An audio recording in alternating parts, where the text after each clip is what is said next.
Fixer-Upper fans. I think we're on. I think we're on. I think we're on. This is Gwen and Zach, and we are here to answer some of your frequently asked questions on Fridays here at Fixer-Upper Fitness. That's a lot of F's. It is. Alliteration is amazing. It's great. I want everyone to know I'm standing on a box so that Zach and I can be in the same screen right now. But it's true, but otherwise it looked bad. So here we are. So we're going to get right into it. Our first question came in from someone on text message, I guess. And yes. The question was, are there goals that I can set besides scale-related goals? So a lot of times we get held up with that scale number, and that can even cause more stress or more harm than actually setting other goals. So, so we have a couple things that we'll talk about, and the first is we want to set on SMART goals. We'll talk about that in just a little bit, but it can be very beneficial to not even worry about the scale when you're first starting off on a nutrition plan. So Gwyneth, what is a SMART goal? A SMART goal is a type of goal that the S.M.A.R.T stands for specific. Your goal should be measurable, should be attainable, should be realistic, and time sensitive. So together we can walk through kind of what an example of that might look like. Right. So a good goal, a good broad goal for the New Year's resolutions and whatnot is I want to be healthier this year. Yeah.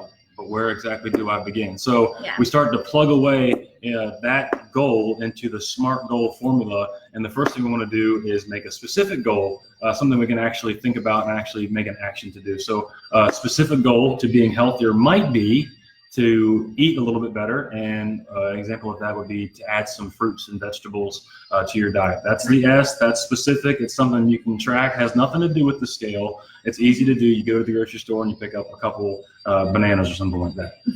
Next, M would be measurable. So we can measure that by how many servings of vegetables do I want to have a week. If I'm having, 0 now, right now, yeah. Right, maybe 1 is a good or maybe 2 or 3 fruits on top, which leads itself right into the A, which is it attainable? So if you're having 0 vegetables and fruits right now in your diet, you probably don't want to say, I'm only going to eat fruits and vegetables this year. That's not really attainable or realistic. They kind of go together. Yeah. So starting with a goal that you can actually reach. So starting with, 1 extra serving per day or 2 extra servings per day might be more realistic. Yeah. And one of the pitfalls a lot of we can get into is all the fads online or on TV. You see all these different types of diets where it's like the keto, the Whole30, and all those are extremes. They want to have you cut a whole food group out, and that's just not an attainable thing. Right. You may be able to do for a week, but to do that long term and to actually long enough to see a benefit, it's just not possible, and it really doesn't fit into that SMART goal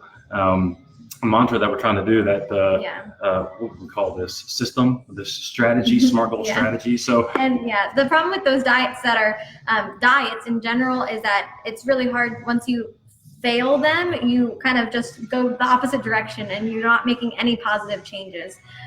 That's Meredith, your wife. What's she saying? On. It just she joined. Hey, how are you doing? And the T is time sensitive. So a year is a long time, and if you're trying to keep a goal for a whole year, I like to do goals in kind of different time increments. So maybe start with this week, and then this month, and then look at 3 months, and go on from there.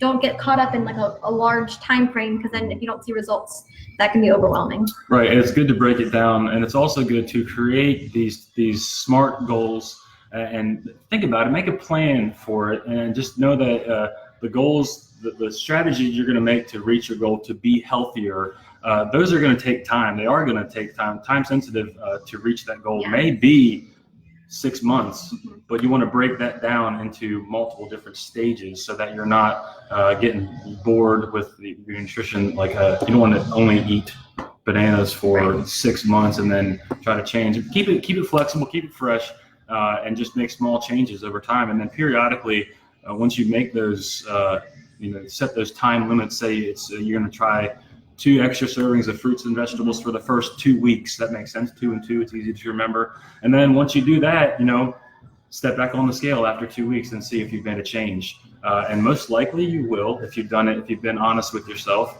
and then make the change from there. By that point, you might even enjoy the taste of an apple. You never know. So I think overall we want to encourage habit-based goals versus like a number-based goal. Once you start creating those healthy habits in your lifestyle, especially over the next year, numbers will change probably, but don't get too caught up in 150 or 200 or that can be really frustrating when your weight fluctuates, which is normal and biological. It should fluctuate a little bit, and it will, as long as the trend is down. Some of the most successful clients we have here at Fixer Upper, it's taken a little bit longer than the TV might have told them it's going to take.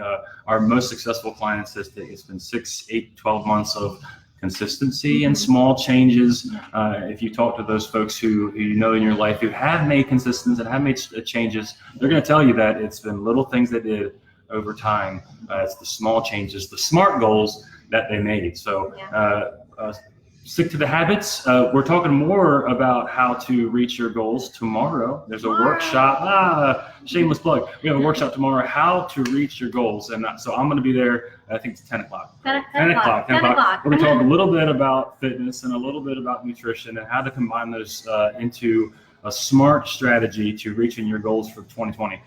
So it's going to be easy things that you can plug in and place into your life to help you be successful. So we look forward to seeing you then. If you want more information about that, you can either text Gwyneth or I, or you can contact us on Facebook. Or comment below. There's like 1,000,001 ways to get a hold of us. There's also an event on our Facebook page. So RSVP, let us know your comment. Yes, that'd be great. We look forward to seeing you. And it's going to be me, not Glenn. Sorry. But it's going to be good. It's going to be a fun time. Around. Well, Carrie hopped on as well. Oh, look at that. That's sweet. It is sweet.